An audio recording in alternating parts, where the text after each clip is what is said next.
shows as the exchange student that you have like a 3-week affair with. Like, we can see that you don't have pants on. Somebody hit somebody with a pie. Do something.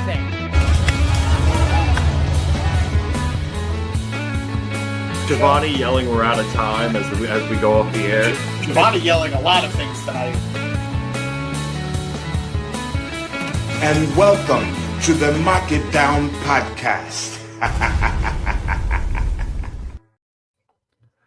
Hello, everybody, and welcome to another edition of the Mark It Down podcast. My name is Nick Cummings, joined this evening by James Jasanti, back here once again to review tonight's episode of AEW Dynamite. James, I just saw your lower third.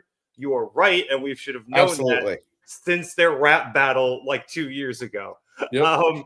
Let's get right into the show, though, and we're going to try things a little differently here because the biggest thing that came out tonight was this massive brawl between Hangman and MJF, but there's a lot of it that helped set everything up throughout the show. So we're going to go through those bits, and then we'll talk about the rest of it. And it started at the top of the show where Max Caster had his Best Wrestler Alive Open Challenge. This was obviously answered by Hangman Adam Page after everything they went through last week. Also, after Caster talked some shit about running Bowens and Daddy Ass out of the company. And as Hangman came into the ring, Caster fled into the crowd. He actually hid behind somebody's Hangman sign, which was pretty funny. Hangman eventually figured out where he was, though, chased him down. Caster ran back into the ring. And then as Hangman entered it, Caster attacked him, and the bell rang. Caster got a few shots in early, thought he was doing well, and then Hangman rose up behind him like Taker in the Boneyard match and beat the brakes off of Caster in like 2 minutes.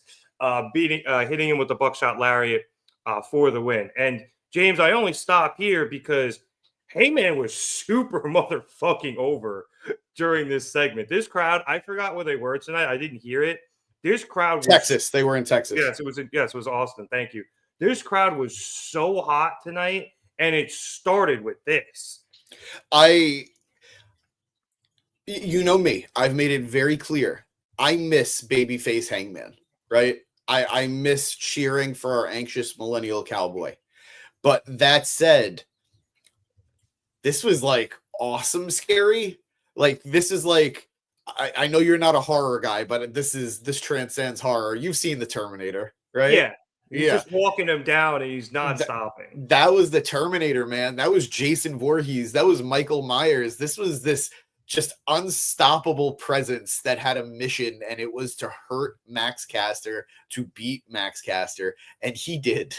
Max did everything in his power to avoid Hangman. Max did everything in his power to survive, and he couldn't.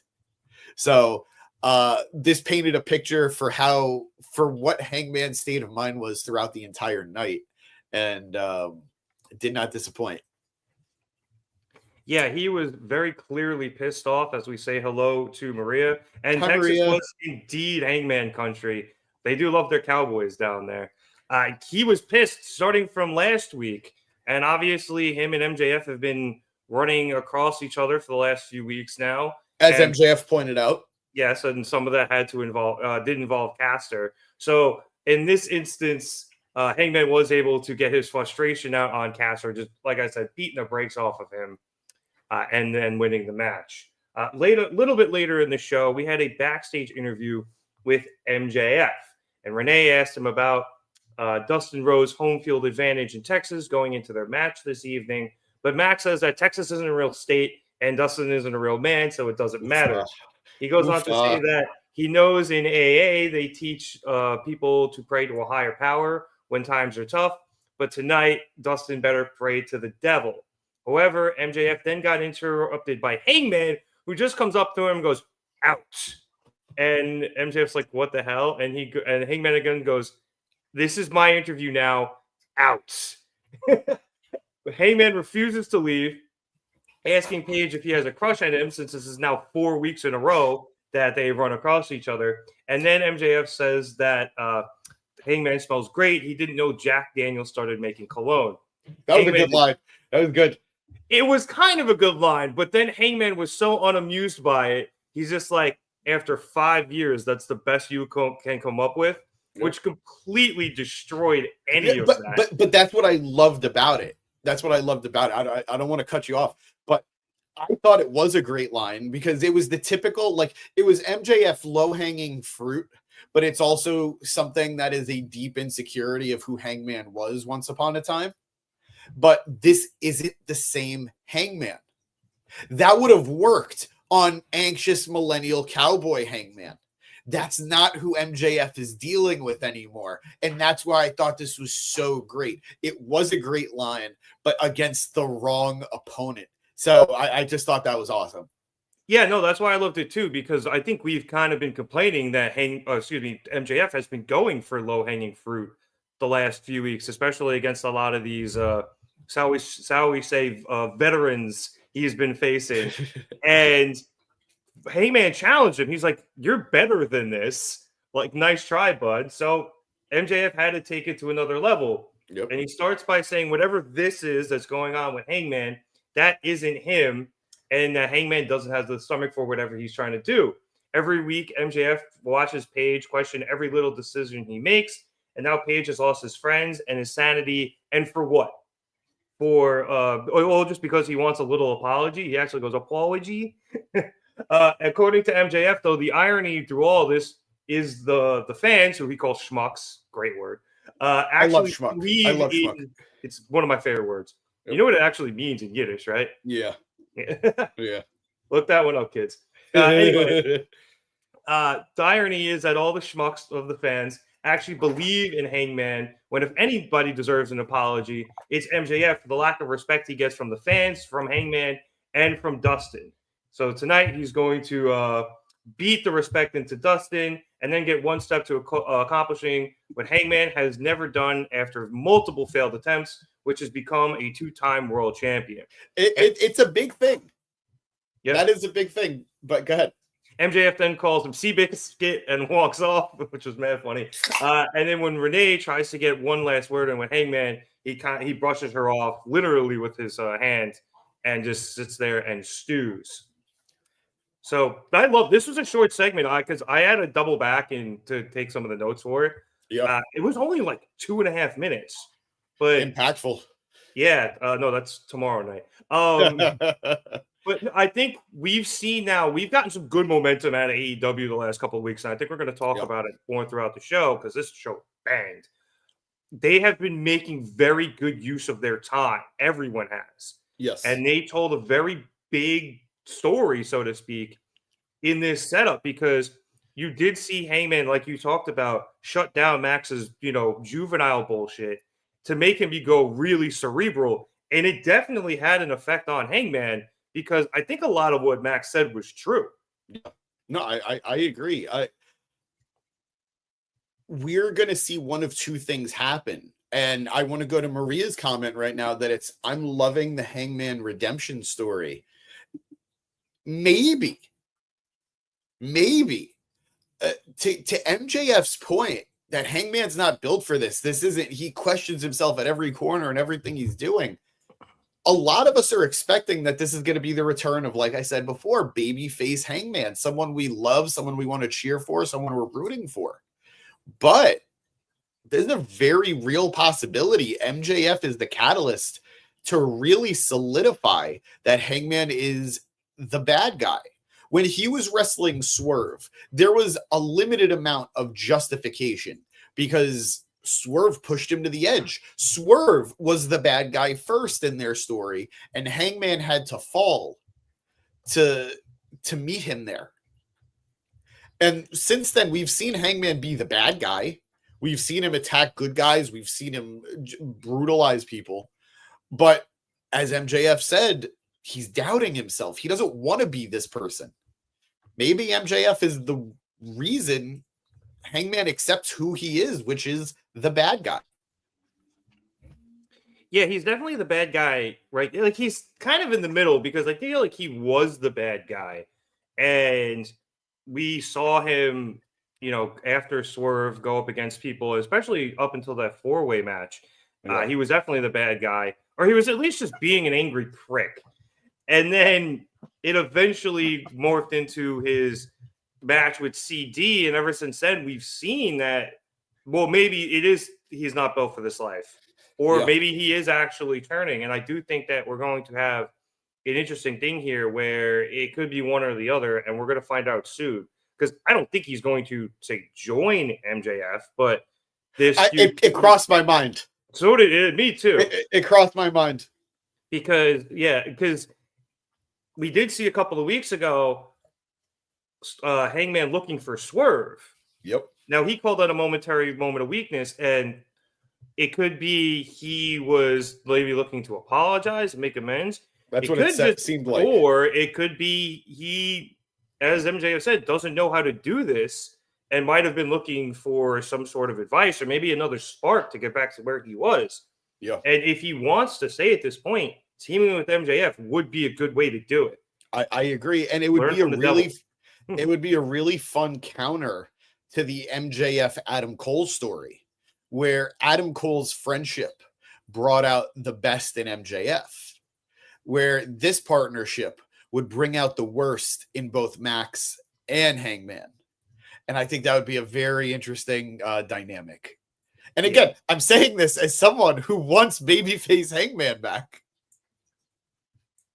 Me too. I mean, people are obviously cheering him right now. So even if he's not doing babyface things, he's still getting babyface pops. It's going to take a lot for them to boo him again. And going with Max would be a good way to do it, I think. There's really only one real reason why I want heel Hangman to continue. And it's because I think it could lead to babyface Kenny versus heel Hangman. Ooh. And that would be a great matchup. Very unlike their previous. I was going to say something I don't think we've seen, at least not in AEW. Yeah, we got a little bit of a taste of it in New Japan when Bullet Club was divided. Bullet Club was fine. You're right. Well, when Bullet Club was fine and Hangman decided to be friendlier with Cody, I think we might have gotten it then too. But again, that was a Hangman who is on a very different level than where he is now. Oh, yeah, of course. Also, again, what the hell is Haku's problem? We should have asked him.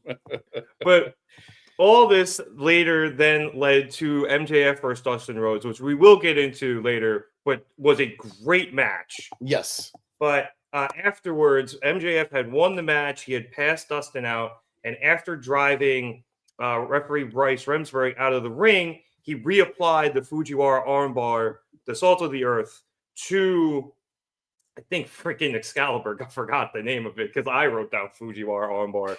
Correctly spelled, by the way. Anyway, he reapplied it to Dustin's arm that he had been working over throughout the match. This caused Hangman to come out, and the two of them went nose to nose before MJF slowly started to back away, turned around, and then doubled back to take down Hangman with the double leg and start throwing in right hands. Hangman was able to flip the position, and the two continued to brawl as security spills out of the locker room, and we have a good old-fashioned pull-apart where the two men keep breaking away from security and fighting while the other man's getting held back until the point where both men got out of it and then started brawling on the outside of the ring and went up into the crowd all the way up the stairs, up above one of the tunnels that went out to the concourse, where MJF tried to throw Hangman off of it, and then security was again able to separate the two, with Hangman being dragged, kicking and screaming into the back, and MJF agreeing to not, fight the security in order to talk shit first into the camera and then make his way back to the ring where he was able to grab a mic and talk some more. He then says that you, the crowd, are chanting, "Let them fight," which they were chanting very loud, by the way, and that he's still there, ready to go, while Hangman won't come back out because he is a gutless coward. Max then spikes the mic, goes up onto the ropes to celebrate, when Hangman then again returns, going straight after Max and again kicking the shit out of him until security again pulls them apart, this time with MJF going up the ramp, while Hangman is basically pinned to the ground in the ring. After the break, we then see footage of Hangman just kicking the shit out of the security guards because he is upset. And then it is announced that there will be a face-to-face between the two men next week on Dynamite. So, James, this was one of the better pull aparts I've seen in a Yes. while. The last good one I can think of was Brock Taker. That one was just amazing. But this one I really like because they usually you get the part where like the guy breaks from the corner and he jumps on top of the other guy. And then it goes back the other way. We very rarely see them break away. Yeah. And continue the fight. As Maria says, this was an amazing brawl between the two. I'm loving the intensity to begin the feud. Absolutely. And I agree because we saw these guys fight up into the crowd. A beer was thrown at some point.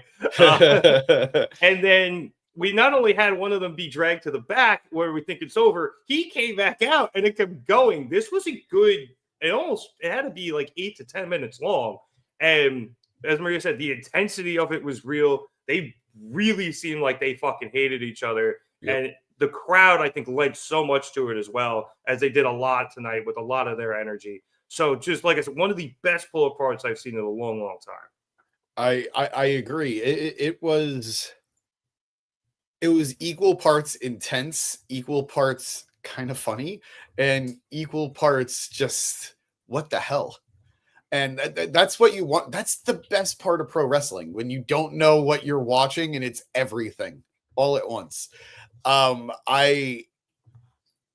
It's funny because I laughed a little bit in the beginning because MJF, after he was confronted by Hangman, sort of did like that turnaround and then decide, like, it's one of those things that we're so used to seeing, like the heel fakes turning around and then turns back into the attack, but usually gets caught by the smart babyface.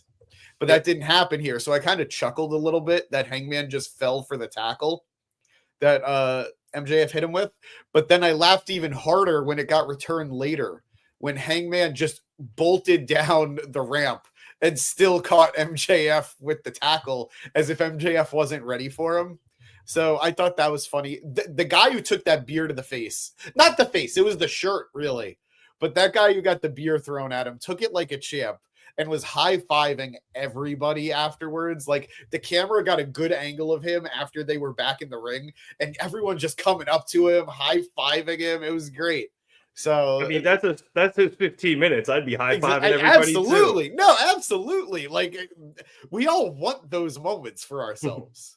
Not all of us can catch Amazing Red in the front row at House of Glory. So it's good stuff. It's awesome stuff. But we talked about it briefly before. I don't know where this is going, but so far, truly, every week of it has been great. They've been tantalizing us. They've been, they've been teasing it to the point that, like, I'm starting to salivate for this feud. Like, next week, and I don't know if you said it, I apologize if you did or if you're going to, but it was officially announced that next week there's going to be a segment where these two are face to face. Normally I'd be like, whatever, like, just why do you got to announce that they're going to be face to face if there's nothing there? But this, like, it's so good that I'm in. It's so good that I want to see what's next. So just, oh God, every little bit is fantastic. I think the first place we probably end up going is they'll have a match at Revolution. I think that's clearly what we're building to. Because next week, I was like, really, you're just going to announce a face-to-face? That seems dangerous. These guys almost just killed each other, and a lot of your security just got taken out. Maybe keep them apart. But, the fans want it. The fans are going to get it. At that point, I was just like, well, just announce the match. But obviously, this is a big money match. You're going to do it at Revolution. So I think we go there. And then from there, I think we'll see a lot of where we will be headed afterwards. Whether it's a Hangman full-blown heel turn, whether it's he joins MJF as a part of that heel turn, or whether he continues seemingly on this road back to being a babyface. There's a lot of different options. But I think we're going to be, at least character-wise for Hangman, in a bit of a holding pattern. Not where I don't think there will be any development, but there's not going to be enough where we'll be able to read what's going to happen beyond Revolution. The only reason I'm kind of weary of them teaming up is that AEW is really heel faction heavy right now. With the Deathriders, the Hurt Business. Like, at a certain point, it becomes a little too much, Like, it's hard to believe that any babyface unit could overcome any of this. So, but who knows? Good is good. Doesn't matter what else is going on. So let's see. Maybe I could have my mind turned on that. It's just a minor concern, but just really cool stuff. Maria in the comments saying she thinks it's going to be a trilogy of matches. That's very possible. It's not like AEW shies away from that. We usually do get them over time. Yeah, I can definitely see them going up against each other more than once. I'm just curious to see how they play it post Revolution because there are a lot of options, but I mean that's what I think is cool. Like we do say, when things are predictable, that's a good thing. As long as they write it well. Yeah, a la Hangman winning the title. Yeah, but I also do like the unpredictability of things where you don't know where it's going to go. I was very pleasantly surprised and very happy when Jey Uso won the Rumble a couple of weeks ago because I didn't expect that. I saw the final two with Cena. I checked out. They got I was just like, Cena's going to win this. And then Jey won and I hopped out of my seat. I damn near hit my ceiling fan. So you got to like when there is a bit of surprise. And yeah, part of our job here at the pod is kind of predict what happens sometimes, or at least say what we think is going to happen. But hopefully I do enjoy the good old-fashioned swerve every once in a while when it's written well. Yeah. So we could get one here, or we could get a trilogy of matches like Maria says. There's a lot of possibilities, and I think that makes it better because it opens the door to so many options that we don't know what's going to go. All right, let us head back into the rest of the show. So after we had that initial matchup with Hangman Adam Page and Max Caster, best in the world, we then went to a quick video package for Ricochet and Swerve Strickland following their match last week. Ricochet, talked about how he was going to move on from Swerve. He also mentioned that it's a cold world out there, but he'll stay warm as he put on Swerve's robe. Meanwhile, Swerve is saying this is nowhere near over as he believes it is an eye for an eye. However, Prince Nana is very much against this and tries to talk him out of it, saying that he always makes things personal and they should instead be focusing on Moxley and getting back Swerve's AEW World Championship. However, Swerve says the last time he let something like this go, he ended up losing everything, and they showed a clip of Hangman burning his house down. So he needs to take care of this and nip it in the bud. So this feud will continue. Obviously, I always thought it was going to, because this is going to be a trilogy of matches ending with some violent shit at the end of it. Yeah. Violence. After that, we headed into our first of two multi-man championship matches this evening, as we saw the Deathriders of Pac, Claudio Castagnoli, and Wheeler Yuta face off against Undisputed Era members Adam Cole, baby, thank you, Kyle O'Reilly, and Roderick Strong. Now, Undisputed Era won a match on Collision in order to get this title opportunity. And also, holy shit, the Deathriders had their belts. Thank you. Jesus Christ. Thank you. We actually saw them on Collision, if you saw quickly during the recap of Undisputed Era winning that match and then fending off a Deathrider beatdown. They were holding the belts there, and they actually came out with them this time, which was really nice to see some, actual gold around the waist of the current most dominant faction, I think, in the company. Yep.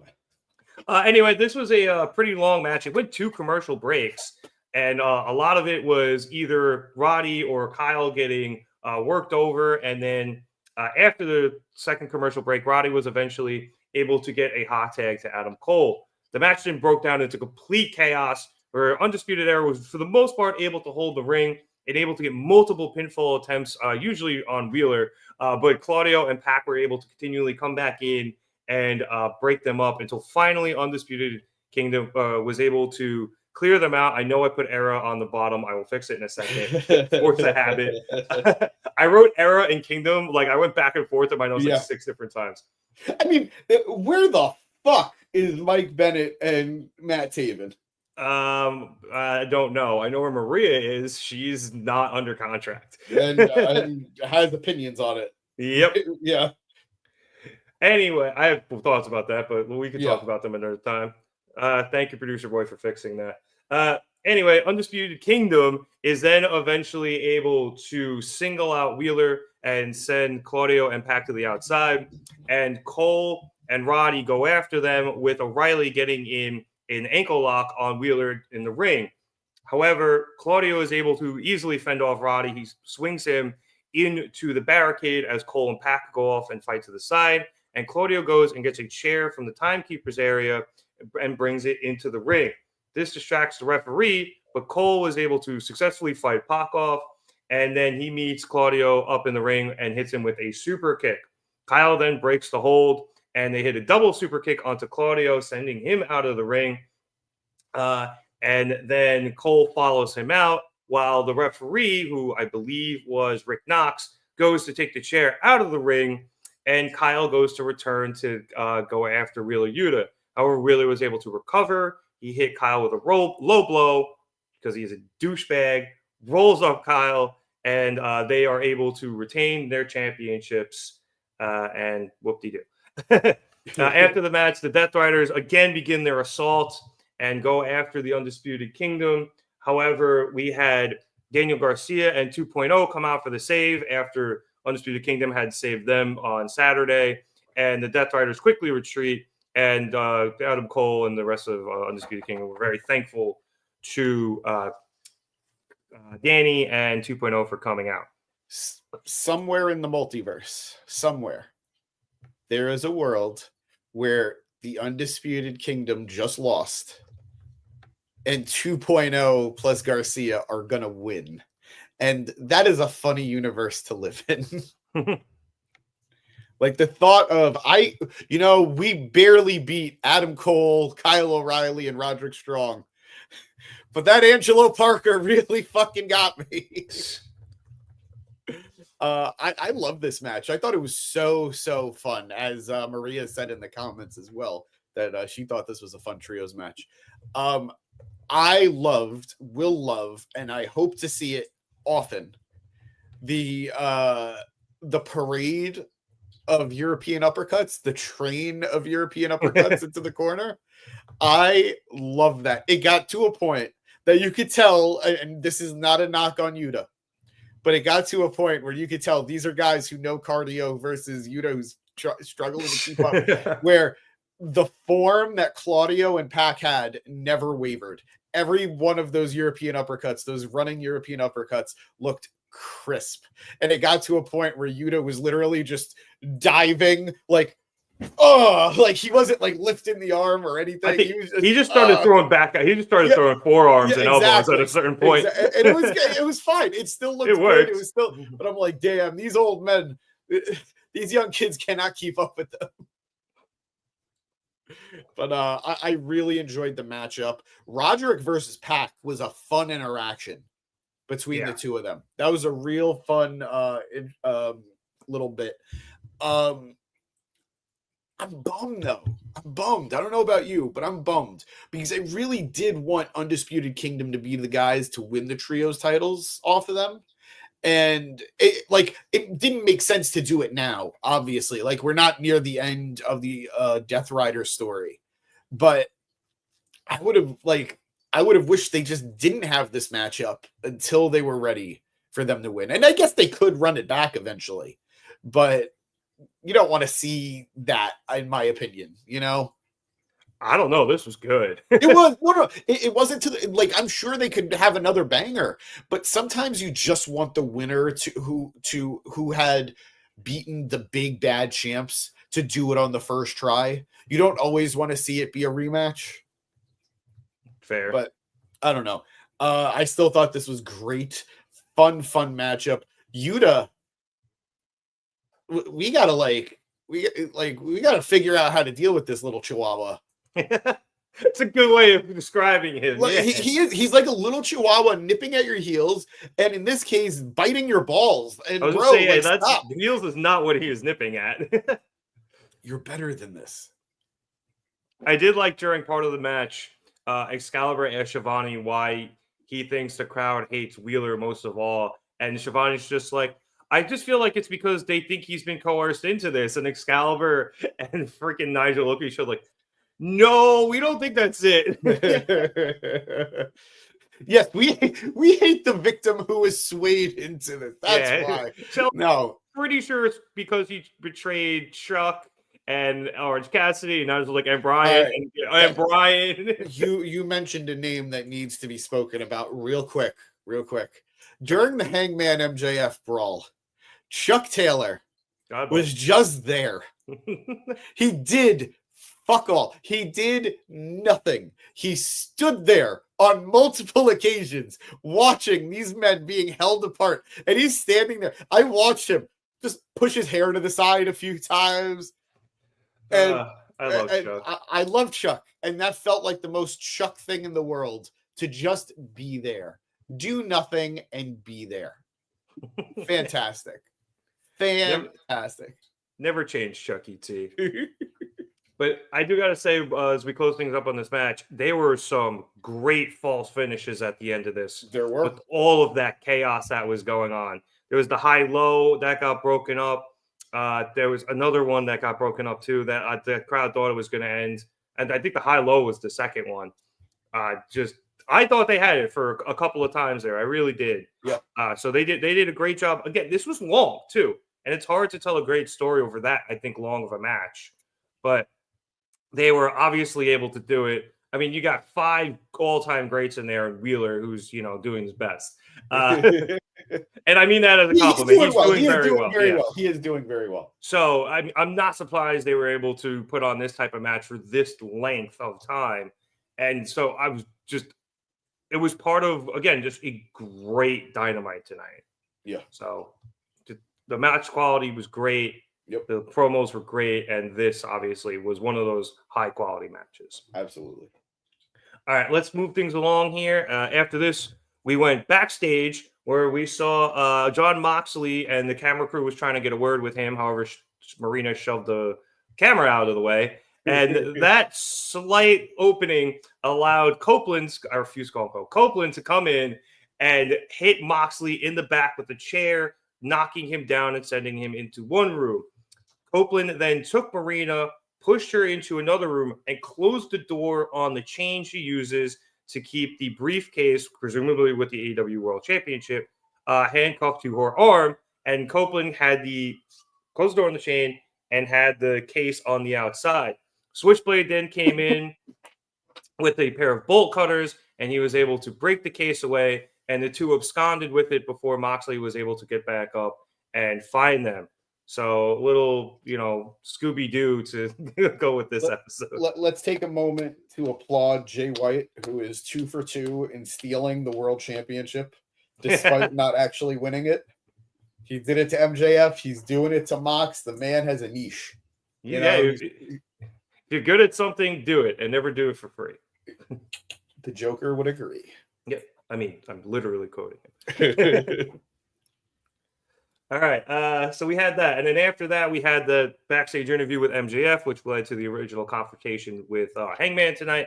And then we went back into the ring for a quick matchup, and I mean quick matchup, with Samoa Joe, Kazuchika Shibata, and Hook facing off against John Cruz, Rosario Grillo, and Aaron Solo, who I haven't seen in forever. So I'm glad he was on TV. Good for him.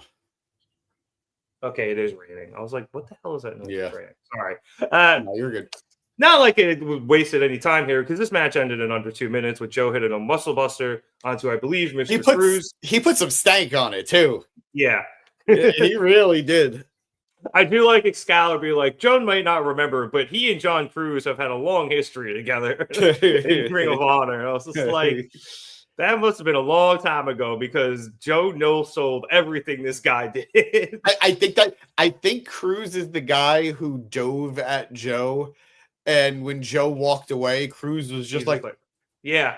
So I think that's him. So I think that's what makes it even better. I saw somebody, I'll put that on Twitter. I do believe it is him. Yeah. Anyway, after the match, Joe grabs a mic and sets out to explain the reason why the three of them together, saying that everywhere they go, they end up having a problem, and the only way to solve that problem is violence. Joe then says that they are the ops. For those of you who don't know what that means, go to urbandictionary.com and they will hunt you down, whether it is in the street or in the ring. Joe then addresses Christian, saying he refuses to take his beat down like a man. And since they can't find him anywhere, whether it's in his locker room or otherwise, Joe lays out the challenge between the patriarchy and the ops for next week on Dynamite, and that is later made official by Tony Khan. So, James, I like this name for them. They're the ops. I don't actually, fuck with the ops. I kind of disagree. But DGN rating this episode a 4 out of 10. I would love to hear why DGN. This was awesome. I'd give this a little bit. Not a little bit. I'd give this a lot higher. I wouldn't go 10 out of 10. I'd go like 8 out of 10, 8.5. Yeah, somewhere around there. Yeah. But maybe even an A-. Yeah. DGN. So let us know why you feel that way. Would love to talk about it. Ops is cool, but maybe it's just because I'm an old man. I'm like, whatever. Yeah, this name ain't for you. Yeah, no, it's not. But let me guess, you didn't like the halftime show either. No, I love the halftime show. I love the halftime show. I'm kidding. We'll talk about that off the air, but I love the halftime show. What was I going to say? He used a phrase that I thought would have been a very cool name for a team. He said, wherever we go, there's always a misunderstanding and violence. I think Misunderstood Violence would have been a great fucking name. A great name. And maybe that's just me being super emo, but I think it's like I could see that on a shirt before I could see ops on a shirt. Okay, I agree. Misunderstood Violence is a great name, whether it is for an emo band or a wrestling group. Not this one. We got to ask Nick Maniotis. We got to ask Nick when we chat. I got a $2 bill that says there is a emo band or a punk rock band or something called Misunderstood Violence somewhere. Yep, let's chat. Find out for us. We'll find out. We'll talk. But I'm glad that it seems that this trio is somewhat permanent. I'm glad that it seems like, because there was a while we were like, I guess Shobata's not with them anymore, or like, what is Joe doing? Hell, when the two of them were still on the roster, Hook and Shobata weren't really helping each other. So I was like, all right, I guess, it was fun while it lasted. But the fact that they're giving themselves a name, the fact that they're, sort of having them dominate people like jobbers and stuff, I think they're here to stay, and I think that's cool. If they want to be the ones to take the trios titles, not bad. I was going to suggest that. I do think since we already kind of burned Undisputed Kingdom, they could grow this trio out, because you got to give it a little bit of time. You can't just send them straight for the titles, and they have to beat the patriarchy. Grow the trio out a little, and then eventually when it is time, I feel like this is the level of violence in a trio that could take it off the Deathriders. Not only the level of violence, I love the concept of every man on this team being a champion. You have Samoa Joe, who is Samoa Joe, enough said. Yeah. You have Young Hook, who don't put a singles title on him because, quite frankly, he shouldn't have one yet. But, all right, a title is a title, and that's big. And then you have Shobata, who, quite frankly, I love Shobata. His days of going after singles titles, at least on the main roster in AEW, probably are over. Yeah. So a trios title run for these three guys, hell yeah, let's do it. I always forget Shibata's like in his 40s. I say this every time he comes up. I'm like, oh yeah, Shibata's in his 40s. It's insanity, but it's true. He looks fantastic. But yeah, it's true. When I first saw him, I was like, oh yeah, what is this kid, like 20-something? No. He came up with fucking Nakamura and I'd kill for those jeans. I'd kill for them. It always trips me up. But yeah, I'm totally here for a trio titles run from these guys. I'm super excited. Joe can continue to call Shobata speak and spell, which makes me excited. And I think Hook and Joe play off each other really well. And it allows Hook to speak more naturally, because it is something that a lot of people say right now is his biggest flaw, is obviously his promos. So Joe can do the heavy lifting with the speaking, but then when they do the backstage stuff like they were doing last week when they kicked the shit out of Kip and Nick Wayne, Hook was very natural with that. And he actually kind of even owned Samoa Joe by accident. So I think the three of these guys together is going to be great. I'm happy they will be together seemingly for a long time, and that they have a really cool name. Yep. All right, moving things along here. Next up, we had a backstage interview with Chris Jericho, and Renee asked Jericho if he was relieved that he does not have to pay out the $200,000 bounty he put on Bandido after Brian Keith failed to defeat him last week. However, Jericho said that he is not relieved. He was willing to pay out the money, and he was willing to pay out even triple if it meant Bandido would be gone from AEW. However, in the learning tree, they do not yell at people for their failures, so this will become a teachable moment for the bad apple / bounty hunter Brian Keith, and Jericho then calls out Bandido to the ring for a showdown. Jericho, I don't know if that came through or not. It's good. Awesome. Jericho then leaves, and before Keith leaves, he yells at Renee to never embarrass him in front of Jericho again. But just so everyone's aware, it wasn't a serious yell. He was doing his bit. Yeah, he was doing his bit, and it was hilarious. Don't you ever embarrass me in front of Chris Jericho again. There are two people in the wrestling business I am very protective of. It is Renee Paquette and Gia Miller in TNA. Whenever somebody messes with them, I get super defensive. But in this instance, it was just the right amount of funny. I'm okay with it. Yeah. He didn't threaten her. He just, did the bit. I just realized, didn't Jericho always used to do that finger thing? Like, he kind of borrowed it from him. Yep. Well done. Good stuff. After this, I think we went to commercial and then came back to an interview with Willow Nightingale. It was short-lived. Renee asked Willow about heading back over to Japan for another excursion, which I didn't know that's where Willow was going, so I'm very excited to see what she does over there. But before she can answer, Willow just gets kicked straight in the chest by Marina Shafir and sent into a bunch of like backstage stuff and completely taken out. And that was to clear out space for Jon Moxley to address his enemies, mainly Copeland and Switchblade. Mox says that Copeland thinks he is fighting fire with fire. However, Mox thinks he is pathetic and says he is a dead man. So that was real quick, but effective. After this, we went into the ring, back with Jericho for his showdown with Bandido. And I don't know if it was in Texas, but holy fuck did Bandido get a pop. Yep.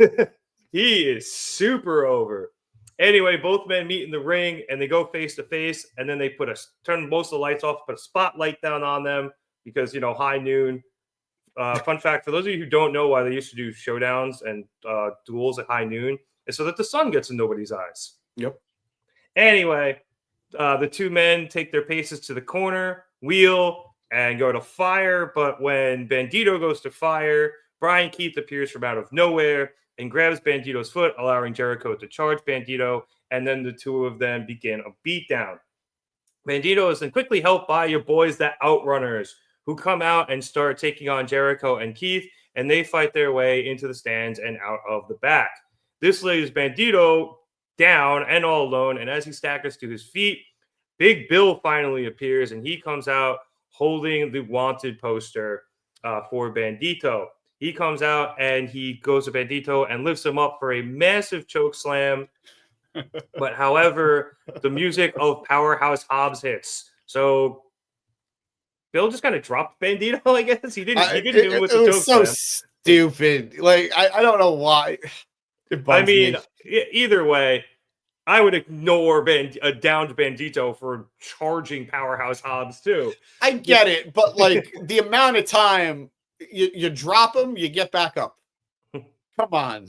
Whatever. It's also a choke slam. You didn't have to, like, you could just throw him. And anyway, Bill and Hobbs face off, and eventually Hobbs ends up winning this battle as he hits Bill with a massive spine buster.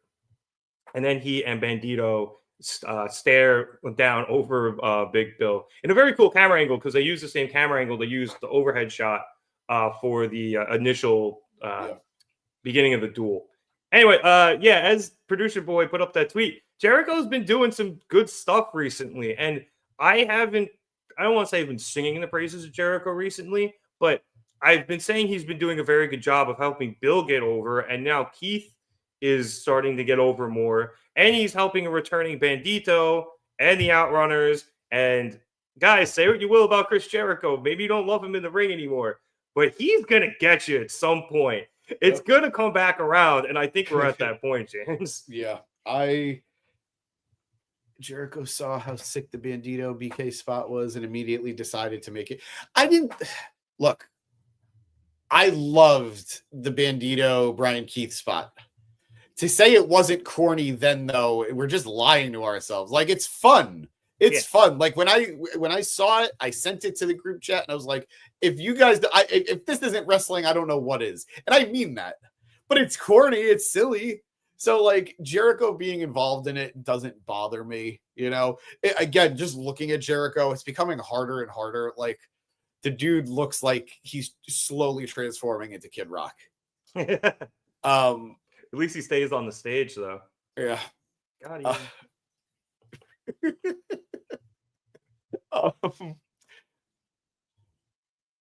I liked it a lot. You know me, I'm a powerhouse guy, so I'm eating good. I am eating good right now. But that said, I do feel bad that this segment that was supposed to be about Bandido kind of turned into a segment about Powerhouse. Like, I wish both of them could have had a moment because Bandido never really did. He got his leg caught. He got beat down. Was about to be choke slammed. And then he didn't even really contribute into downing Big Bill. It was just Hobbs who did it. Yeah. So I wish that he had gotten something cool to do, but he's very clearly over, so it doesn't really matter. Bandido could be such a star in AEW if they didn't saddle him with this stupid Jericho feud.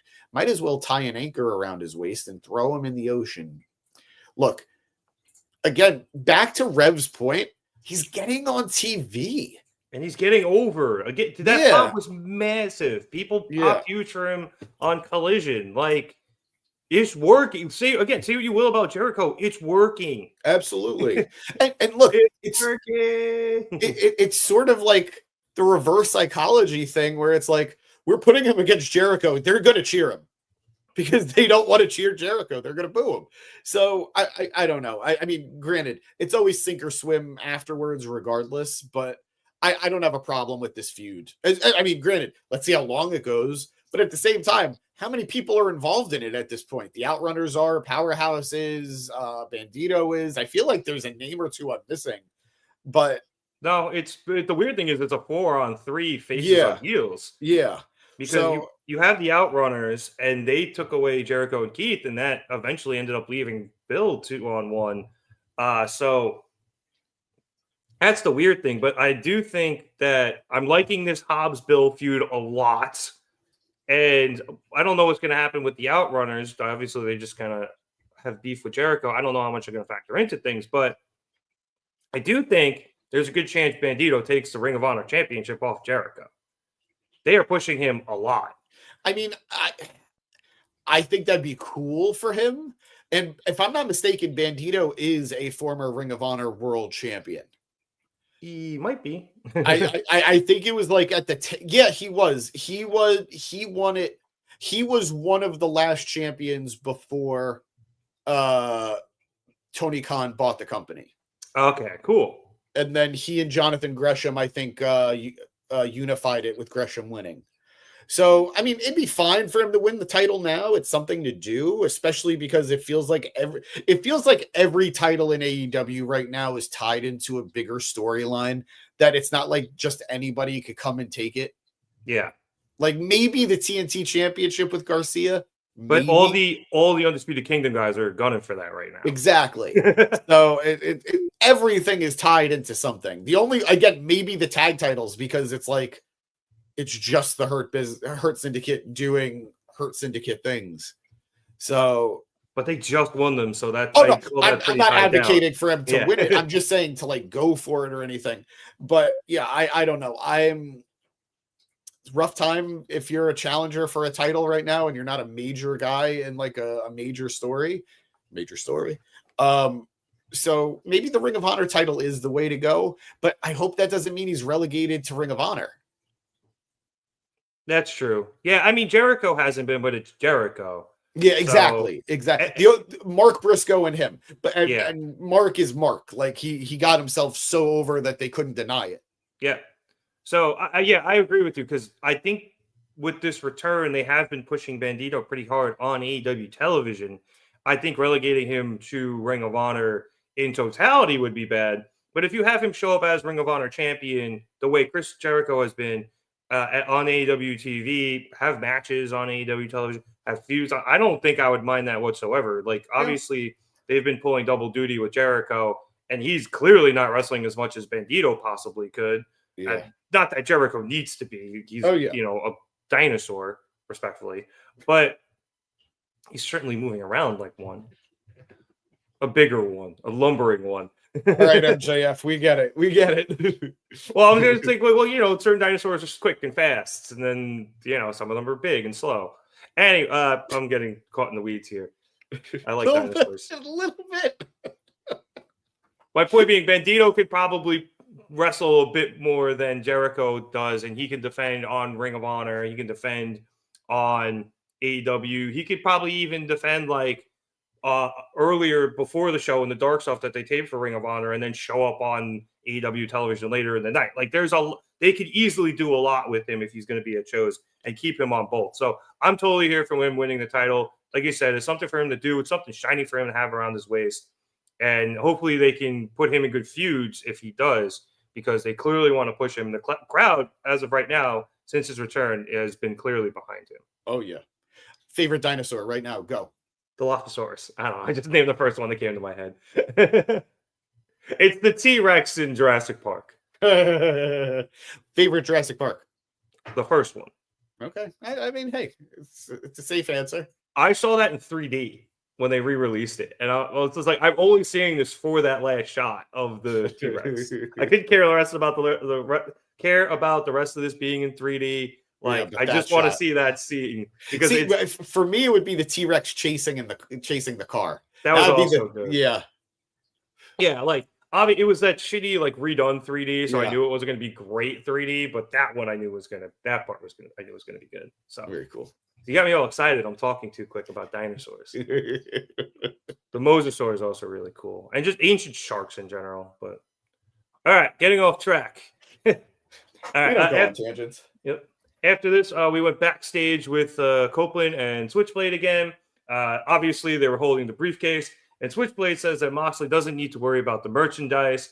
They'll take care of it. Not to worry. Don't worry. He just needs to worry about getting his D-Riders on the plane so that they can paint the town with their blood in Australia. I did like him calling the D-Riders. Copeland then makes a joke about carrying briefcases before asking Moxley if his people will continue to follow him if he doesn't have his title, and says that if Moxley wants it back, he can meet them in the ring at the end of the night. After this, we went to commercial and came back with a backstage interview with Dustin Rhodes right before his match with MJF. And Renee asked Dustin if he has any last words for his opponent. And Dustin yells that he brought the devil like he said he would, and Max is going to find out why he's the last of his kind, bitch. We then went into said MJF versus Dustin Rhodes match, and this was very good. Again, crowd was very hot, very behind Dustin. I will jump towards the end of this. After Rhodes kicked out of a pile driver, MJF grabbed a chair, dragged Dustin over to the corner of the ring, and wrapped the chair around Rhodes' arm before climbing to the top. However, referee Bryce Remsburg stopped MJF and removed the chair and went to take it out of the ring. And with his back turned, Dustin got up and knocked MJF into the ropes. And not the usual way where the guy gets nutted, but in a way where MJF's legs got stuck behind the second rope and they were spread out. And Dustin, because the ref wasn't looking, was able to hit the Shattered Dreams before grabbing MJF and hitting a final reckoning. However, Max was able to kick out of that. Dustin then set up again. I wasn't sure if it was Final Reckoning or Crossroads, which MJF had hit earlier in the match, and Dustin had to kick out of. But Max was able to counter that and hit a Final Reckoning of his own. Yeah, I liked it. I liked him hitting that. It looked good on him. Yeah.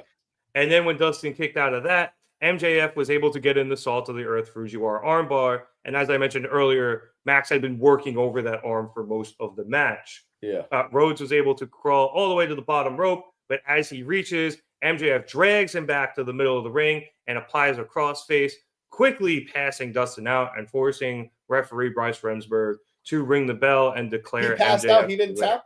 No, he passed out. He passed out. Yeah, he was unconscious. Dustin doesn't pass out, or doesn't tap out. Excuse me, he passes out. Anyway, like I said, James, this match was awesome. Yeah, It really was. The crowd was great behind it. Both of the men had great kickouts. I mentioned the one that Dustin had from the Crossroad. MJF kicked out of not only the Final Reckoning, but he kicked out of something earlier. Might have also been a Crossroads. it was a Crossroads. Dustin hit a Crossroads on him too. Yeah, and they both hit out of them to big reactions from the crowd. So, again, the crowd adding a lot to this match, but these guys really brought it tonight. I have so much respect for Dustin as a performer. He is, I don't even know how many decades he is into his career, but he is still just killing it. I think it's 5. I think so too, which is insanity. But I don't need to see him every week. I don't need to see him be a huge featured part of the show every week or whenever. But every once in a while, let him fly. Oh man, he's going to put on a hell of a show. Yep. And I thought it was great. And Dustin just re-signed with AEW. So he's going to be with AEW for another while, which was surprising. I'll be honest. I really thought he was on his way to WWE. I thought he was going to be there with Cody, but good for him. Let him have his time to shine. Let him have his time to go out on his terms and not be Cody's big brother. So he's holding 2 titles right now for Ring of Honor. I would love to see him win a world title in Ring of Honor. That'd be cool. Specifically Ring of Honor. I'm not crazy, but he could go. MJF was a great opponent for him. The history they have with Cody, the history Dustin has in that territory. It's just cool stuff. So yeah.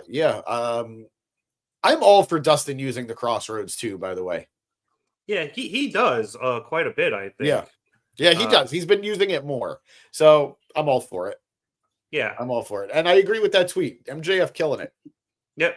And also, too, I think, you mentioned the history for Dustin. He also has all the history with Jeff Jarrett, which is obviously what set all this up. I know it was a little shaky getting here, but it set all of that up. And then it also, the history with Owen Hart that they mentioned. So there was a lot going on in this match in the background of it all. So I think that made it really cool. And like you said, Dustin is great, I think, in his role here in AEW/Ring of Honor. Because a lot of the times when you go to the shows, he'll be in the dark segment before the show, and he'll be having a Ring of Honor match with either Sammy or the Von Erichs defending their titles usually.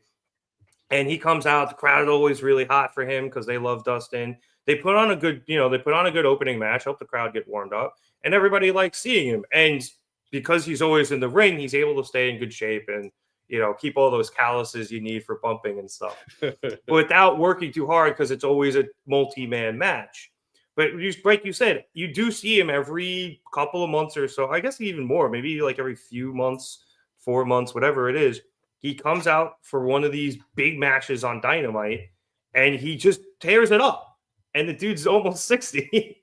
So, he is so great in this role because I knew he wasn't going to win tonight, but there were multiple points where it was believable he could have won. Yeah. And that's what made this match so good. Same thing, I think, same thing with the Undisputed Kingdom Deathriders match. There were multiple points in that match where I honestly thought Undisputed Kingdom might have had it, even though I knew they weren't going to win. And you could even say the thing about the tag title match later. There was just so much good wrestling on this show tonight that, part of it was the crowd, but part of it is just to show all these people put on. So hats off to all of them. Literally, just phenomenal job. Following that match, obviously, we had the big knockdown, drag-out, slobber knocker with MJF and Hangman Adam Page. And yes, I had to use 3 adjectives to describe that because all it was appropriate. Every single one appropriate. And then we had to calm everything down and go to commercial.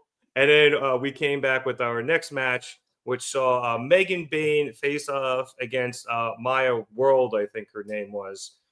This match did not take long. obviously, but it was Bayne's. I believe it was her singles Dynamite debut. Obviously, she re-debuted semi recently in the women's Casino Gauntlet match. She had a match I think it was Friday or maybe last Friday on Collision. Now she is here on Dynamite, and they set up that match or her match by showing she had beaten Penelope Ford last week on Thunder Rosa beat Penelope. Thunder Ford? Rosa had beaten Penelope Ford. Thank you. And then Megan came out. Yes, Megan came out to kind of stare down with her, and Penelope attacked Thunder from behind out of revenge for her loss. And Megan Bayne took advantage of this and hit Thunder with her finisher, which they haven't given me a name for, but it's just an F5. So I'm going to refer to it as that until they give me a new name for it. In AEW, it has a very different name, unfortunately. Oh, the F5 does? Am I tripping? In the AEW video game, it's called diverticulitis. Oof. They might have to change that with Kenny. Or you could give it to him. Anyway, like I said, this was a really quick match. She won in under 2 minutes with said F5. But after the match, as Megan Bayne was leaving, the music of Kris Statlander hits, and she comes out, and the two get a bit of a stare down as they pass by each other as Statlander comes out for her match with Penelope Ford. James, you have a question? Bonk. I didn't say anything. I didn't. You didn't need to. It wasn't about you. It's about that. It was about that interaction. Self bonk. I am bonking. Okay. I know somewhere my cousin's probably watching this, so bonk, coach. Anyway, like I said, we headed into that Statlander Ford match, and this one was much better. Unfortunately, I think a huge chunk of it got taken out in the commercial. Yeah, go ahead. I was going to say, when they came back from it, the crowd was very, very loud. Yeah. So I guess these women had some good chemistry. But anyway, after Penelope countered a fireman's carry into a pretty sick poison rana, Statlander is sent into the corner. So Ford goes to the opposite corner and attempts the handspring back elbow. However, Statlander is able to get out of the way, and Ford goes into the turnbuckles, allowing Stat to grab her and just lay her the fuck out with a lariat. Statlander then picks her back up and hits Wednesday Night Fever for the win. After the match, Megan Bayne comes back out and makes her way about halfway down the ramp. And as Statlander is getting out of the ring, she gets distracted by this. And that allows Penelope Ford to once again come up from behind and attack the opponent who defeated her and knock Statlander to the floor. Bayne again takes advantage of this and hits her with the F5 outside, on the outside. So, James, like I said, all right, so this was a lot of things because it was two matches. We had the cool interactions. I do want to, again, shout out Statlander versus Ford. The match, I liked it from what we saw. There was a bit more right back from when they came from commercial that I really liked. So I wish I saw more of it and it wasn't in the commercial. But, yeah, that was a good boot there from Ford. Yeah. But women kind of got the time slot of death again. I know there was a lot going on tonight. I know this was a big show. And, hey, we did technically get two women's matches, even if one of them was a squash. But out of all of it, I know I'm cutting you off. Out of all of it, though, we did get the tease. Not even the tease, the pretty much full-blown, we're doing this, Statlander versus Bayne. So I'm willing to eat it for this one night because that matchup is far too tantalizing to ignore. I agree. Okay, couple things here. As bonked as I was, it's annoying that like it feels like all the women's stuff was just stocked up together. Usually like it was just one big old like time slot, and it goes into the next segment too, by the way. Yep. So that was a little annoying, a little frustrating. But I get what the story they were telling of the two women. Okay, I get how you kind of need them to go back to back, but just not a great situation in general. I think you could have moved this. Sorry, I think you could have moved this on the card and left it the same way, and I probably would have been a little more receptive to it. I agree. But what was coming though, I think the crowd did need a little bit of cool down because for sure. Penelope Ford losing so much is so annoying. Yeah. And I know that you need people to take pins. I know that. But they made such a deal about her coming back. And it was a big deal that she came back after everything she went through. 1,000%. Yep. I'm just happy we have her, but give her a win, dude. Like, the video package showed her losing, so we saw her lose twice tonight. It's a bummer. And who knows, maybe Ford and Bayne will have something going because she helped Bayne take out Stat. But Seems to be the case, something they're building towards a little bit. I for the life of me, we're 5 years in now at this point. We're 5 years in. Give the women a tag title. I knew that was coming. But like, at what point are we just running out of reasons not to do it? You could have Stat and Willow because they're rebuilding that eventually. You could Ford with how many women at this point? Initially the Bunny. Now you could do it with Bayne. So many instances that it made sense to have a women's tag title, and they're just not doing it. And it's really icking my yum with this company right now. But yeah, good stuff. Great showing from, at this point, all 4 women. And man, I all jokes aside, I really want Stat versus Bayne. I cannot wait for that. I know we're getting it, but like I cannot wait for that matchup. We're big fans of Megan Bayne here on the pod, so it's gonna be a banger. Yeah. We're big fans of Stat too, but we haven't met her. Yeah, good point. But yeah, I think in regards to Penelope Ford, she's kind of just become jobber to the stars at the moment, because they did push her at the beginning. Like, she has a great win-loss record in this company. You know, she does get a lot of wins. It's just it's always against people who are currently lower on the card than her. On Dark. But she always loses to people like Statlander and Thunder Rosa and etc. So that's where she is right now. Hopefully she gets a chance to make a run at a title and hopefully maybe even win a title. But in the short term, for these 3 women plus Thunder Rosa, I see a tag match in the future. Probably first, that allows you to tease the Statlander Bayne thing, and then maybe you get Statlander Bayne at Revolution. Yeah, which I would love, because it's a women's match with no title. Yes, and that is a high-profile match. Bayne winning that would be very good for her, coming right into the company and defeating Statlander in her first, high-profile match. So yeah, give that to me, Tony. We want it, and we know Bayne is good against women who are damn near as strong as her, because the first time we saw her at House of Glory, she went up against another powerful woman, and they put on an absolute banger. So give me all of that. All right, let's move on. Another women's segment, as James mentioned, but it was the best segment in all of wrestling. So ever. It was the best thing on TV. It was the best thing on screen. It was just the best thing. I mean, we've been talking a lot about Toni Storm probably should have got an Emmy last year. Harley Cameron making an early push for a 2025 Emmy. She's so fucking good, man. So, and my favorite part about this is we saw 2 sides of her, but let's get into what happened. Because Harley started off with a friggin' music video, and it wasn't just any music video. It was the Mercedes puppet dancing to real Mercedes, actual music, riding around in a limo with a champagne bottle, and it was great.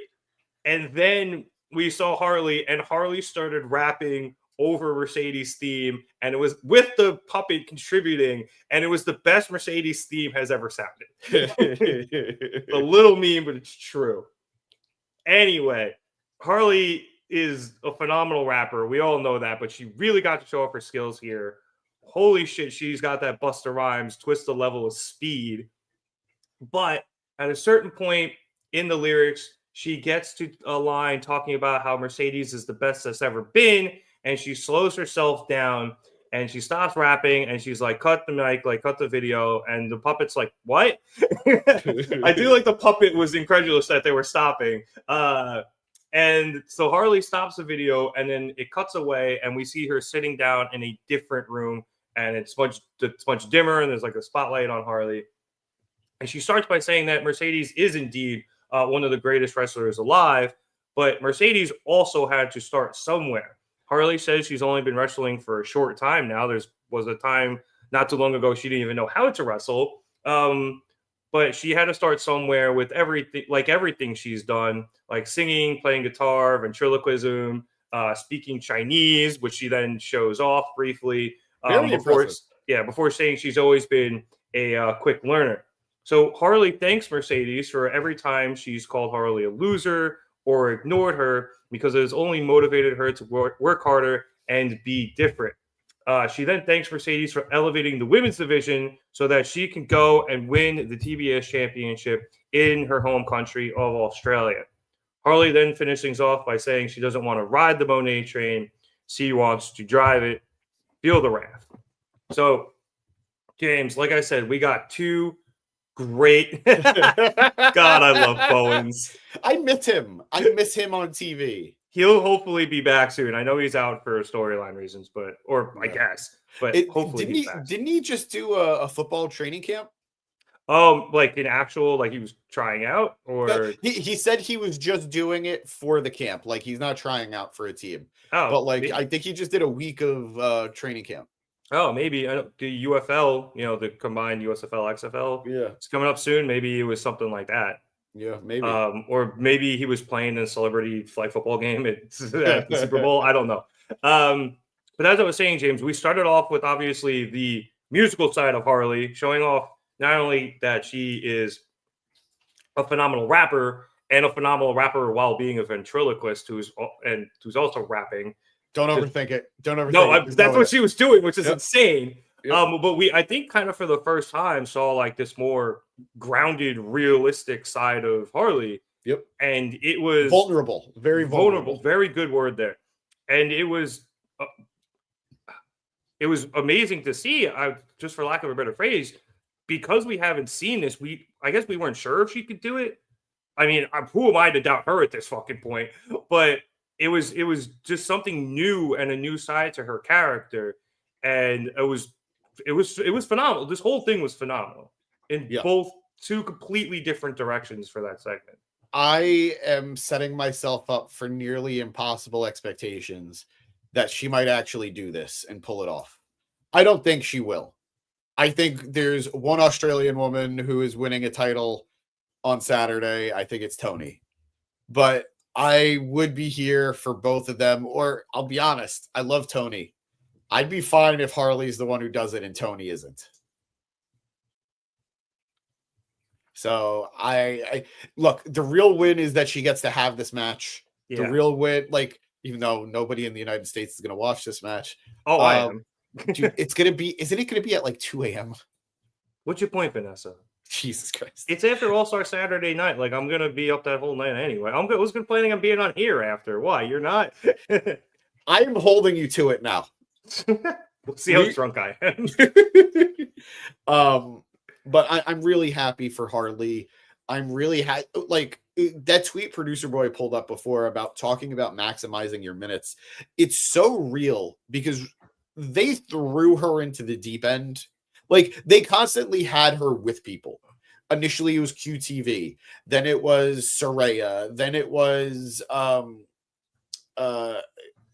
I feel like she was with somebody else more recently. I feel like Saraya just kind of left and then petered out. Yeah, it was over. She did the Harleygram thing where she wrestled in the hologram mask, and I feel like that's where people started taking notice of her as a singles. It was happening a little before it, but it was when we were like, it was in the heat of the rise.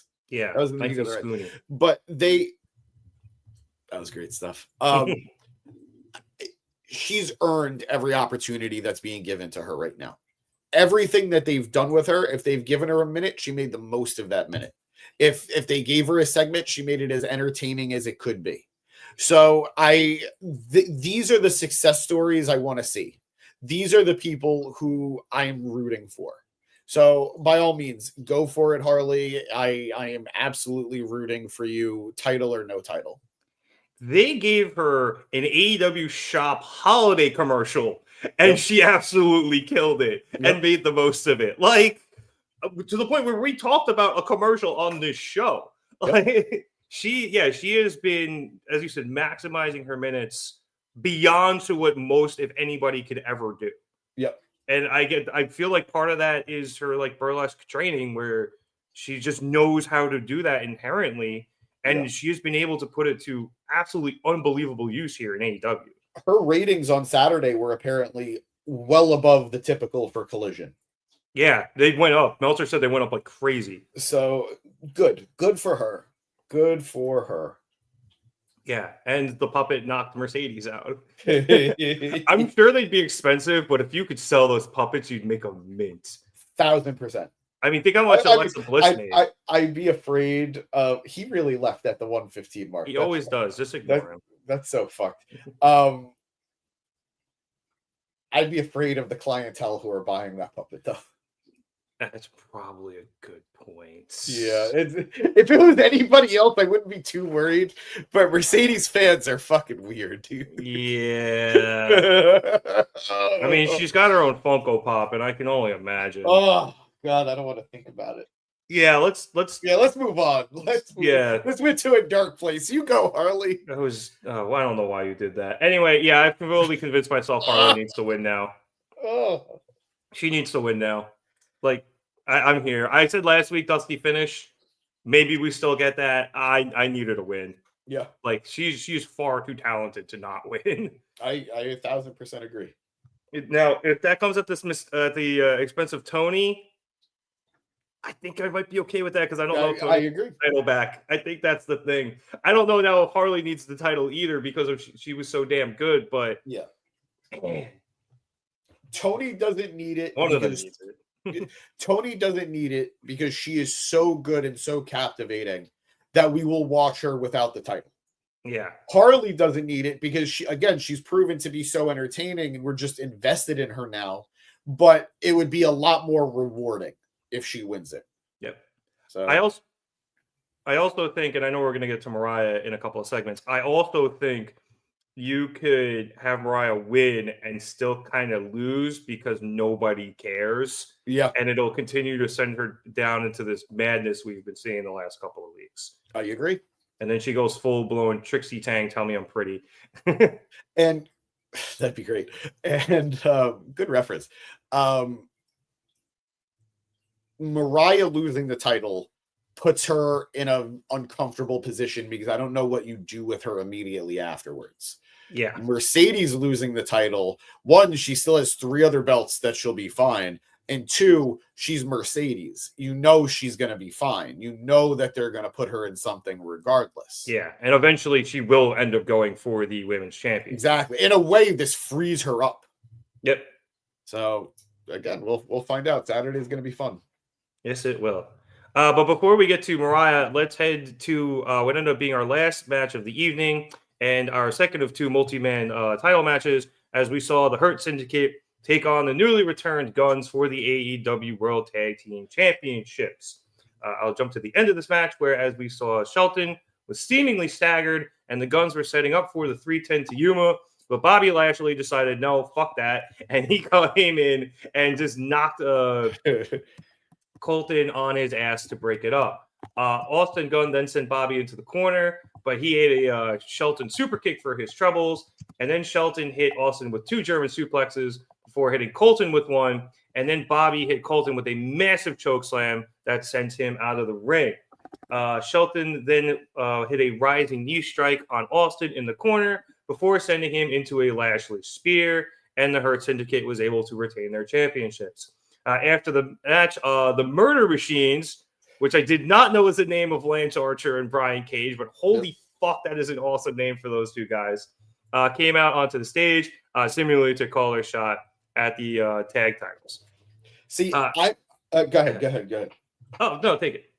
I'm worried because we thought we were going to have a long, nice title reign for the Hurt Syndicate. I think they're barreling through teams now. And I think it's going to be a title reign with a lot of defenses in a short amount of time. I want both. I want a lot of the defenses and then just clearing everybody out. For a long time. Yeah, no, I agree. But there's a part of me now that's wondering because we could talk about it quickly. There were a few WWE releases over the last week or so. And one of them is Cedric Alexander. And apparently there are quite a few names in AEW. There was a lot of chatter. Most people are expecting Cedric to actually show up in AEW, which would be surprising given certain past affiliations. Yeah, let's go with sure. Yeah. But I guess if business can be business or syndicate can be syndicate, everybody can work together and be cool. But maybe because they're expecting Cedric, they have different plans for them as a trio. And maybe they want to get through the title reign quickly so they could set them up for more later on. And maybe change how the group is set up a little bit. I don't know. This is all speculation. This is all just me gabbing. But I don't know. Or they have Cedric and Shelton as tag champs and let Bobby go do their own thing, but they want to get defenses in with Bobby. Yeah, exactly. Doing some just reconfiguration. Yep. But I don't know. I am just surprised they went through. So they beat Private Party for the titles. Yep. They beat the Hellhounds in Buddy and did they beat them? I know Takeshita and Fletcher beat them last week. Oh, you know what? This was their first title defense. Yeah, you're right. That's my bad. I think I mixed the two up a little bit. My bad. But yeah, now they just went through the Guns, and now they're going through the Murder Machines. That's 3 teams right there. So in my head, I thought it was 4, which is a lot more scary, really. They won a tag match before they challenged Private Party. I don't remember. Yeah, I don't remember against whom, but it was the one where Private Party was having a celebration on the ramp, and then they kicked the shit out of whoever it was, and they were kicking the shit out of them after, and Private Party came down. Was it a jobber team? I don't remember. It might have been like Briscoe, to be honest with you. It might have been Briscoe and Garcia. I really don't. Or no, because don't remember. Mark doesn't do tag team matches. Oh, that's true. Yeah. I honestly don't remember off the top of my head. I don't think it was a jobber. All right, because Private Party came to help. So yeah. Interesting. Outrunners? No. It was like 4 or 5 weeks ago. Yeah, I'll figure it out. Either way, with this match itself, James, this was another banger of a match. Yeah, the crowd was really behind it, and they had a very good balance of the Hurt Syndicate just seemingly dominating a lot of this, but Austin and Colton got their stuff in, and there were points of this match where it did look like it could end. They hit a famouser on, I believe, Shelton, and it was Bobby as close as you were going to get. Yeah, Bobby surprisingly had to break it up because Bobby, not the tag team specialist, knew to break up the pinfall. Good job by him. So you had that. You had Shelton seemingly about to get hit with the 310 to Yuma until Bobby again was the one who came in and broke that up. So good on Bobby learning tag team wrestling. But yeah, I think they did this perfectly where, the Hurt Business was going to win this, and they were kicking ass. But the Guns look great, and the crowd, once again, phenomenal. The dueling chants between We Hurt People and Guns Up. So just the atmosphere, the show tonight, once again, an absolute banger of a match. I'm glad that people have really warmed up to the Ass Boys. Like I'm really glad. I'm not even saying like it's a term of endearment for me at this point. Like, they said they were Ass Boys last week. I think we're okay with calling them that. So I'm glad that fans really have finally warmed up to them. Accepted it. They've embraced it. They own it now. You know. I wonder if we get a reunion with Daddy Ass then. I wouldn't be shocked down the road. I think it would be nice for them to win the trios titles together. Yeah. I think it'd be a nice, like, goodbye to Billy. But eventually. Good matchup. I am here for Bobby. I am here for Shelton. And again, kind of sad that this is how the Ass Boys come back straight into a loss. I still think that's a little silly. But what can you do? The match was still good. People liked it. And that match with the Murder Machines is going to fuck. Oh, yeah. Big, meaty men slapping. Oh, God, it's going to be good. I don't know when they're going to do it. I don't know if it's going to be before Revolution or at the pay-per-view, but we still have a while to Revolution, don't we? It's March 3rd, I thought. No. Oh, well, yeah, I think it's March 3rd. Okay. So, it's only a few more weeks. What is that? 3 more Dynamites? Yeah. So yeah, they could do it there. And come on, you're gonna tell me you're gonna put those four guys in the rings at a pay-per-view and people aren't gonna go ballistic? Yeah, no, it's gonna be great. It's As gonna long be as they great. let them go for a while. I think that's gonna be awesome. And yeah, as for the Guns, look, you don't want to come back to a loss, but if you're going to, I feel like this is the loss you come back to. And this is the team that you could survive doing it with. Yeah. Yeah. And good Lord, the Hurt Syndicate's over. We hurt people. What a great weird chant. Yeah. I mean, it's funny. Like, it's just the hook on the track. Yeah. But it's But the crowd took it. Yeah, the crowd just took it and ran with it. It was, kind of like the Cody whoa, like nobody was doing that, and then all of a sudden everyone started doing it. Yeah. Somebody But the picked up whoa I something. get. Whoa I get. This is like this took like I'm here for it. I'm here for it. It's not a complaint. I'm just wow. Yeah, honestly, like they did what the CEO chant was trying to do. Oof. Yeah, you're Because not wrong. I also feel like too in Mercedes' song, and this is the second time I'm shitting on that song tonight. In Mercedes' song, the hook is the chant. Yeah. Whereas this is just one dude, one dude singing the hook. And it was what's his name? He was actually at the show last week or 2 weeks ago, the rapper, who I don't remember. But yeah.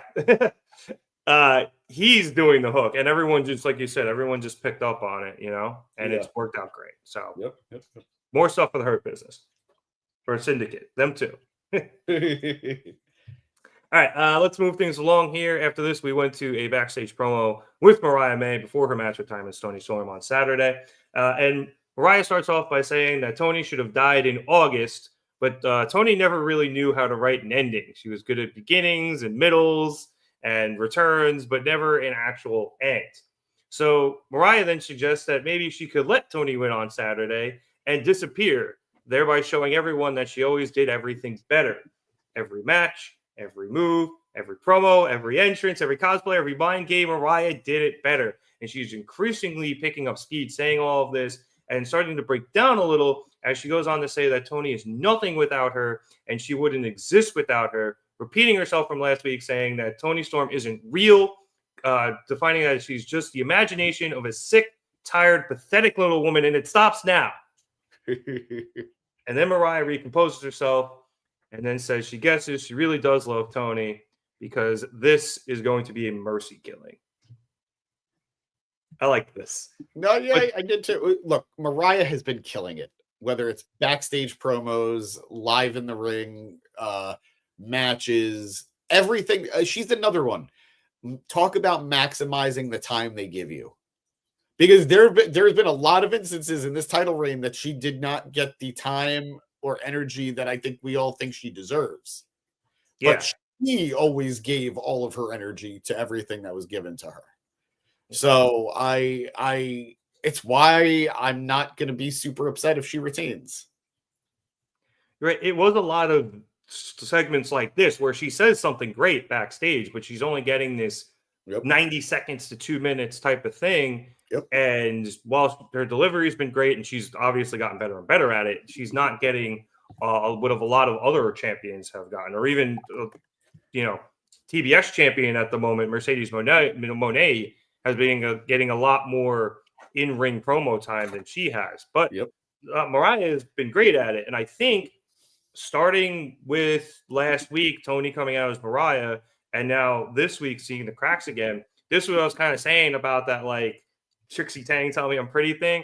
I think if she starts feeling that she's lesser than Tony and everyone likes Tony more, as opposed to the delusion she's been in where she knows she's better, then I think the cracks are going to start showing and she's going to start spiraling, kind of the way Tony was. It's a hard word for me, apparently. Spiraling, kind of the way Tony was. And we'll see what ends up happening there.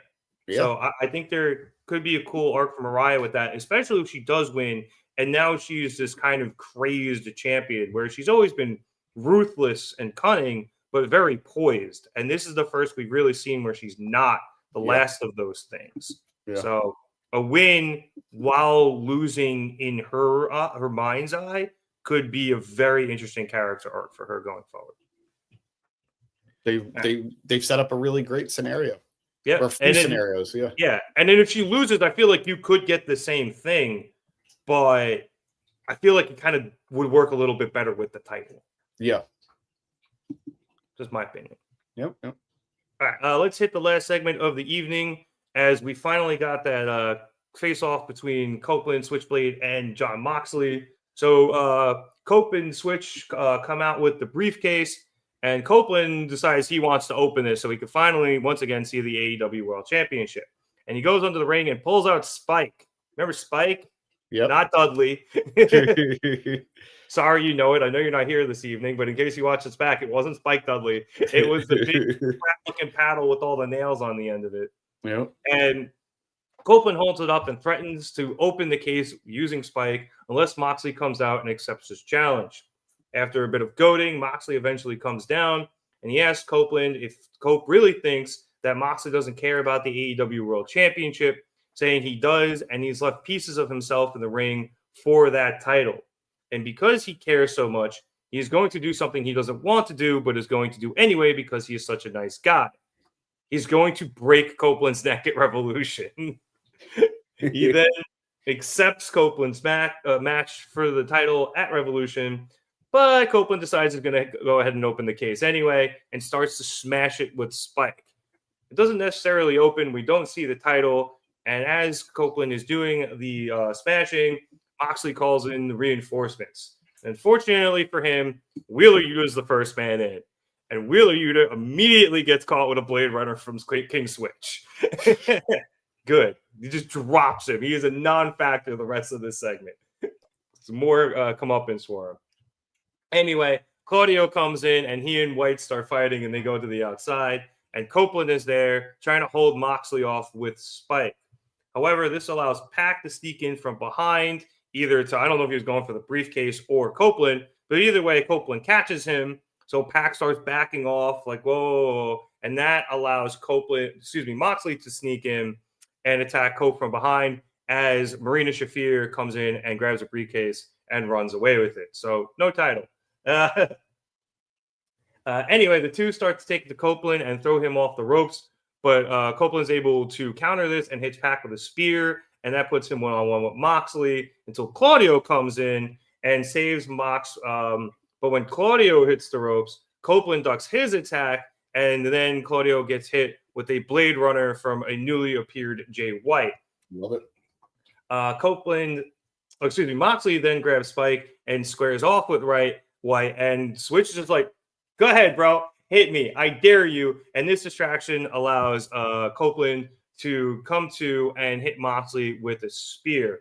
Copeland then grabs Spike, and he and Switch get out of the ring as fast as they can, while they still can, before the rest of the Deathriders recover.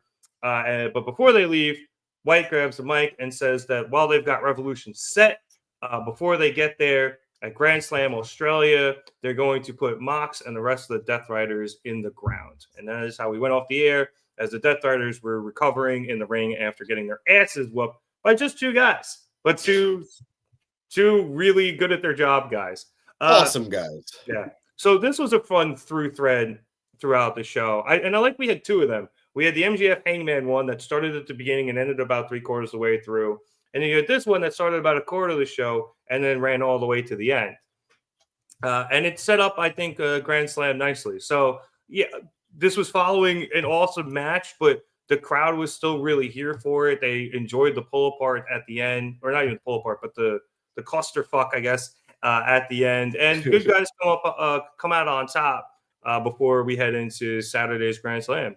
Yeah, I kind of regret the fact that they got the belt back. I kind of wish they didn't. I just wanted to see it, man. Not even just wanting to see it. I think it would have added to the matchup if Mox is wrestling an angrier match because they have his belt. I think it would have been a really fun addition to that story. So this is a tag match. Anything could happen. Claudio could very easily take the pin. Hell, I mean, Mox could take the pin and still be protected if he's getting dropped by two guys. It's a Brisbane brawl. So yeah.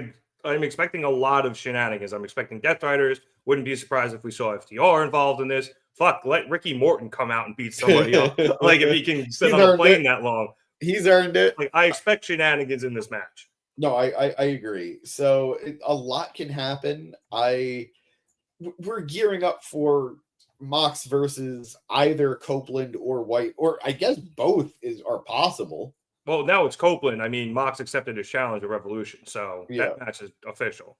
Yeah. Oh God. I've seen a lot of people be upset about Mox versus Cope, and his whole thing is you've got to be worthy to be AEW champion. So it's like, if his thing is Cope, you're 51 years old, get away from this title. That's justifiable enough for me.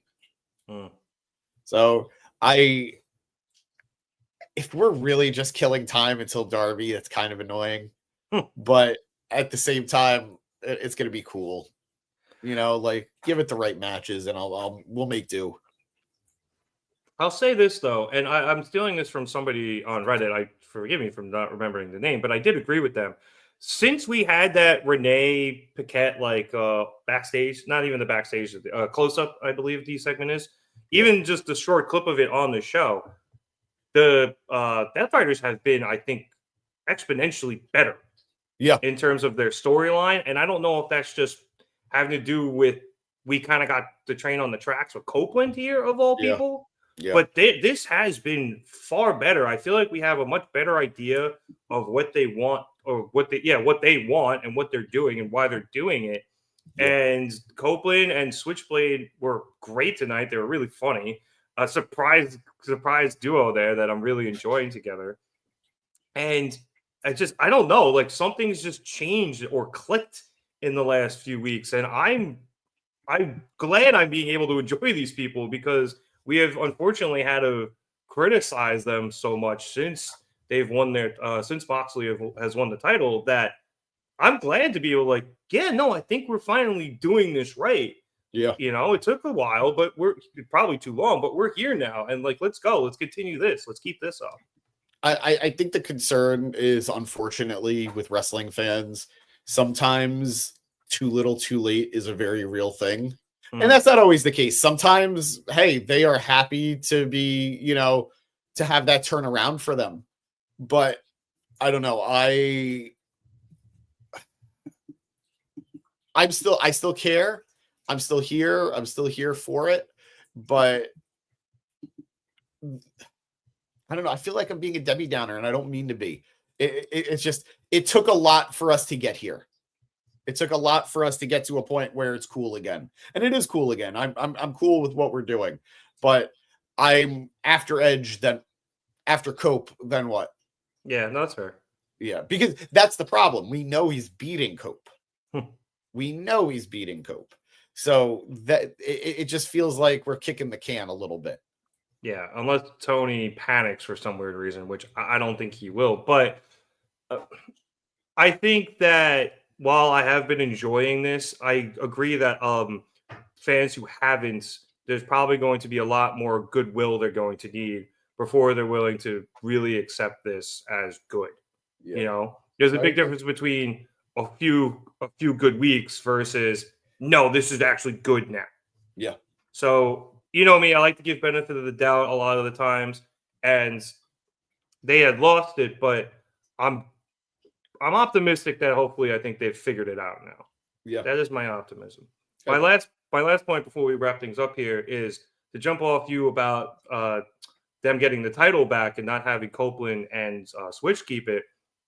I think what I would have liked to see with that is bouncing off something Copeland said in their backstage promo, where would Moxley's minions follow him without the title in his possession?